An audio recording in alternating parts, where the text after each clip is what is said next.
truth is a habit Americans have developed into an art form.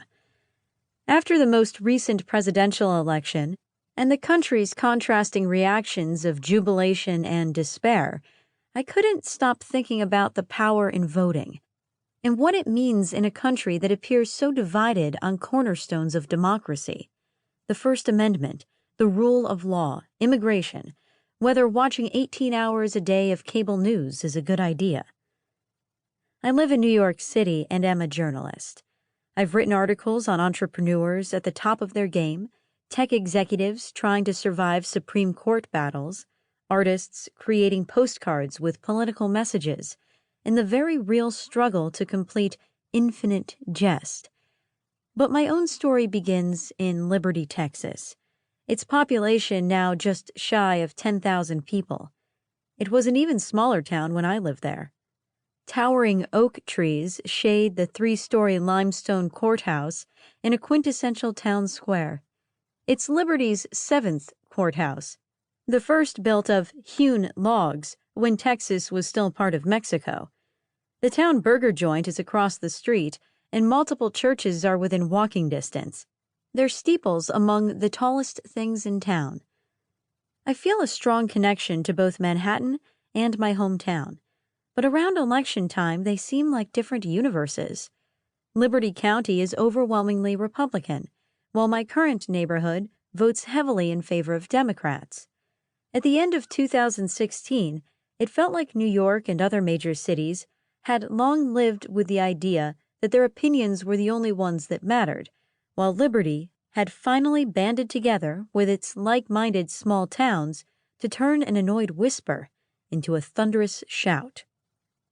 The two places' very different motivations for supporting candidates are clear to me, and while our fear that we won't be represented, that our wants and needs will be ignored if our candidate doesn't win, is emblematic of how divided we are. It also highlights the importance of electing politicians willing to consider the concerns of constituents who voted for somebody else.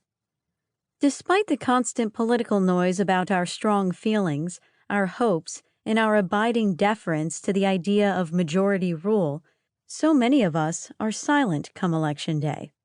Even with a recent uptick in turnout in 2018, those who do vote can't pick up the slack for their peers who don't. Each generation votes at lower rates than the one older, and at times about a quarter of young adults speak for all of them. The same downhill slide holds when it comes to education levels. Adults with postgraduate degrees love to vote, around 80% turnout for presidential elections. But then the drop starts and doesn't stop, with Americans who didn't graduate high school sometimes voting at rates 2 times lower. There are racial disparities in who votes, too. While African Americans and white people vote in similar numbers in presidential elections, a significantly lower percentage of Hispanics and Asian Americans participate.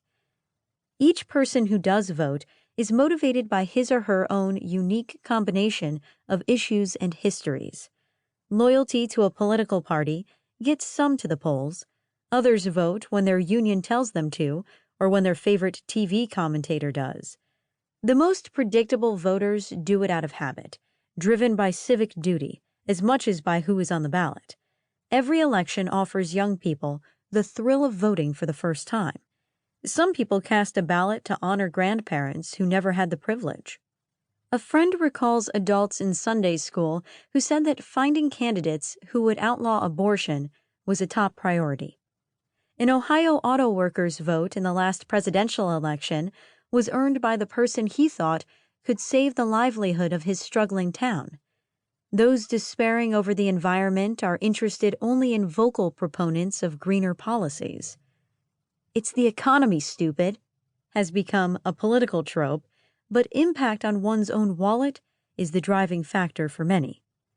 The Supreme Court, the Second Amendment, minimum wage, the opioid crisis, the motivations are countless, but they all result in one act: voting. If others who share your views stay home, your voice isn't optimized. We'll never know what the country truly wants and needs unless more of us participate. This book is divided into 3 sections. The first explains